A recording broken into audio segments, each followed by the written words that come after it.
Setiap manusia telah Allah tetapkan rizkinya. Apa yang dimaksud dengan rizki yang mencari-cari kita tadi? Fadlullah. Apakah berarti Allah menambahkan rizki kita dari yang sudah ditetapkan? Baik. Pertama kita jawab dulu pakai Quran dulu. Rizki sudah ditetapkan. Betul. Ada di Quran surah ke-51 ayat 22. Posisi paling kanan di pertengahan ke bawah sedikit. Wa fis samai rizqukum wa ma tu'adun. Wa fis samai, dan di langit itu rizqukum, rizki Anda telah ditetapkan. Wa ma tu'adun, dan dijanjikan oleh Allah akan diberikan. Rizki kita sudah ditetapkan dan dijanjikan akan diberikan. Jadi mustahil ada manusia yang lahir ke muka bumi ini tidak memiliki rizki, itu mustahil. Ya, mustahil. Bahkan kata Nabi telah ditetapkan sebelum kita dilahirkan. Ya. Kalau Anda lihat yang paling gampang di Al-Arba'in An-Nawawiyah, posisi hadis nomor 4 dari Abdullah bin Mas'ud. Di kitab terjemahan posisi paling kiri, ya. Inna ahadakum yujma'u fi batni ummihi 40 yawman nutfah. Setiap Anda diciptakan, dibentuk oleh Allah di perut ibundanya 40 hari pertama baru berbentuk nutfah, percampuran antara spermatozoa dengan ovum. Thumma yakunu mithla dzalika 'alaqah. 40 hari kedua berbentuk 'alaqah, zirat yang mulai menempel di dinding rahim. Thumma yakunu mithla dzalika mudghah. 40 hari ketiga usia 4 bulan berbentuk mudghah, daging sekunyahan yang mulai punya bentuk. Ya, fayursalu ilaihi al-malak, maka usia 4 bulan ini diutus malaikat. Fayanfukhu fihi roh, meniupkan roh dengan izin Allah. Wa yu'maru bikatsbi arba'in, dan diperintahkan menetapkan 4 hal. Pertama kali bikatsbi rizqihi, menetapkan rizkinya. Jadi rizki kita itu sudah ditetapkan oleh Allah sebelum kita bahkan terlahir, dan akan dibawa sampai kita menghadap pada Allah Subhanahu wa taala. Jadi tidak akan ada orang meninggal sebelum dicukupkan rizkinya. Jelas sampai sini? Baik. Pertama, maaf, rizki tadi ditetapkan di mana? Di langit. Kita hidup di mana? Di bumi. Masya Allah, maka rizki itu mesti turun ke bumi, ya kan? Mesti turun ke bumi. Karena itulah kemudian Allah turunkan rizki ini ke bumi. Al-Baqarah ayat 29, posisi paling kanan sebelah bawah. Huwallazi khalaqa lakum ma fil ardi jami'a.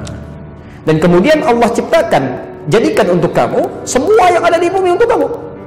Karena kamu tinggal di bumi, rizkinya kami turunkan ke bumi. Jelas ya? Rizki ditetapkan di langit, kita hidup di bumi, diturunkan ke bumi. Baik, sekarang ibu bapak tinggal di mana? Enggak, di Kelapa Gading. Bumi kan luas. Bumi luas, ya. Hati-hati, barangkali Anda di Kelapa Gading, rizkinya ternyata ada di Sumatera. Ya, rizki Anda turun di Sumatera, maka Anda kan harus berangkat, ya. Kerja dapetin itu, ya. Di Kelapa Gading pun masih luas. Ya, tinggal di Istiqomah, rizkinya di mall saya kan, dekat mall sana. Maka kan harus berangkat kan? Harus kerja, harus beraktivitas. Maka turun Quran surah kedua Al-Baqarah ayat 168, posisi paling kanan sebelah bawah, ketentuan umum. Ya ayyuhan nasu, hei manusia, kulu mimma fil ardi halalan thayyiba. Silahkan Anda bekerja, beraktivitas untuk cari makan itu. Ini bahasa kiasan, kinayah kalau dalam bahasa Arab. Meminjam satu kata pas prototo untuk mewakili yang lainnya. Bapak kan ditanya, Pak mau kemana? Mencari sesuap nasi. Padahal nggak sesuap kan? Anda cari untuk di rumah, untuk pakai, untuk macam-macam. Ini bahasa Quran asalnya. Ya. Kulu mimma fil ardi, silahkan cari makan di muka bumi. Silahkan bekerja, aktivitas. Silahkan cari. Ya. Jadi pertama, rizki itu menuntut pencarian. Dan itu ditetapkan oleh Allah kepada seluruh manusia. Hukum Allah berlaku di bumi. Sunnatullahi fil kaun. Jadi maaf, rizki itu pertama terkait dengan ikhtiar kita. Jadi kalau ada orang misalnya, mohon maaf ya, ada orang walaupun soleh sesoleh apapun tidak mau berikhtiar, nggak akan turun juga. Dia harus cari. Ya. Dan tidak ada hubungan dengan iman. Kaya tidak ada korelasi dengan iman. Misal, mohon maaf, kenapa ya saya sholat, tapi kok orang itu nggak sholat dia kaya? Ada kata-kata itu, Pak. Kami pernah bertaklim, ada orang mengatakan, Ustadz kenapa mesti sholat? Toh yang nggak sholat pun bisa kaya. Kami sampaikan syarat kaya itu bukan sholat. Syarat kaya itu bekerja. Jadi kalau Anda nggak kerja keras seperti dia, ya nggak akan dapat rezeki Anda. Sholat itu menjadikan kaya Anda menjadi berkah. Harta Anda bermanfaat, itu fungsi sholat. Dan bisa mempercepat kalau sholat Anda benar. Ya. Jadi hukum yang pertama, rezeki di langit, diturunkan ke bumi, kita harus cari. Nah, itu yang disebut dengan adlullah, keadilan Allah di muka bumi. Tapi kita bertanya, ya Allah, kita kerja, dia kerja, kita sholat, dia enggak. Masa sama?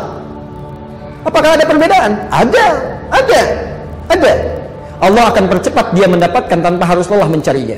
Maka dipindahkan ayat untuk orang beriman. Dia kerja, dia beriman juga. Quran surah kedua di surah yang sama, Al-Baqarah ayat 172, pindah ke kiri di pertengahan. Paling atas, lihat ayatnya. Kita mau berakhir di sini, sebentar lagi ada masuk asar ya. Ya ayyuhalladzina amanu, hei orang-orang yang beriman. Perhatikan, ayat yang pertama kan ya ayyuhan nas ya. Kalau manusia itu, maaf, mencakup orang beriman saja atau umum? Umum, mencakup non-muslim juga. Artinya kalau non-muslim pun bekerja, dia mendapat rezeki. Tapi ayat ini ya ayyuhalladzina amanu, hei orang-orang yang beriman. Kalau beriman itu orang Islam saja atau non-muslim juga? Islam saja. Ya ayyuhalladzina amanu kulu min thayyibati ma razaqnakum. Silahkan dapatkan rezeki yang telah kami sediakan. Bukan kita yang capek mencari, tapi Allah yang sediakan. Tapi yang menarik, perhatikan. Ketika Allah meminta mencari rezeki bagi orang-orang umumnya, manusia umumnya, kalimat halal dan thayyibnya muncul. Halalan thayyiban. Tapi ketika meminta pada orang beriman, kalimat halalnya dibuang. Tinggal thayyibnya dan dijamakkan bentuknya. Thayyibat. Kenapa halalnya dibuang? Karena orang beriman itu imannya akan menuntun dia mencari yang halal. Jadi kalau ada orang beriman mencari yang haram, itu tandanya ada yang salah dalam imannya. Ada yang salah dalam imannya. Dan kalau Anda selalu mencari yang halal, sekalipun sedikit, maka Allah akan tambahkan berkah di dalamnya, menjadi banyak.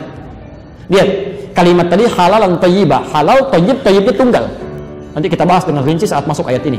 Thayyiban itu bentuknya mufrad. Mufrad itu tunggal, satu. Jadi kalau orang-orang tidak beriman, mendapatkan rezeki sebanyak apapun, kelihatannya sedikit. Satu aja kecil.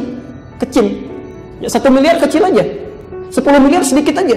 Makanya dibuat capek, kerja lagi, dapat, tapi kelihatan seperti kecil, nggak ada kenikmatan. Tapi orang beriman, thayyibat, dijamakkan bentuknya oleh Allah ingin memberikan pesan. Kalaupun kamu dapat kelihatan sedikit, tapi kami berikan berkah di dalamnya. Masya Allah. Diberikan 500 ribu, sebulan gak habis-habis. Mau makan, temannya traktir. Pengen buah, dari desa kirim. Masya Allah. 500 ribu gak habis-habis. Orang 50 juta 3 hari habis. Masya Allah. Apa yang salah? Gak ada keberkahan. Bapak pilih mana? 500 ribu berkah, 50 juta tidak berkah. Jangan katakan 50 juta berkah. Itu gak mudah deh. Tayyib. Jadi, nah, ada lagi yang hebat yang ketiga. Saya tutup Quran surah ke-7 ayat 96. Ini belum nyari sudah turun, dan kita tutup di sini. Belum nyari sudah turun. Kalau yang tadi kan masih nyari ya, nyari dimudahkan. Yang ini tidak, belum nyari Allah sudah dekatkan. Siapa dia? Walau anna ahlal qura amanu wattaqau la fattahna 'alaihim barakatin minas sama'i wal ardh. Tadi rezeki ada di mana? Langit. Nyari di mana?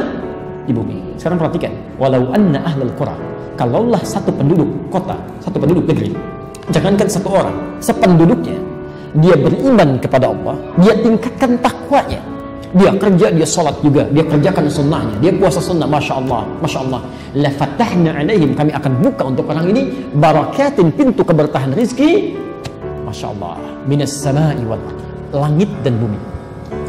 Barakatin minas sama'i wal ardh, di langit, di bumi dibuka. Jadi kalau rizki ada di langit, cara kerjanya di bumi, pintunya dibuka dua-duanya, di mana lagi yang susah? Itu yang disebut dengan fadlullah, keutamaan yang Allah berikan. Jadi kalau pengen silahkan tunggangi ayat-ayatnya, praktekkan dalam kehidupan, dan semoga Allah memudahkan kehidupan kita semua. Dan tidak cukup dengan amin, harus dipelajari dulu, praktekkan dulu, baru kemudahan itu akan datang.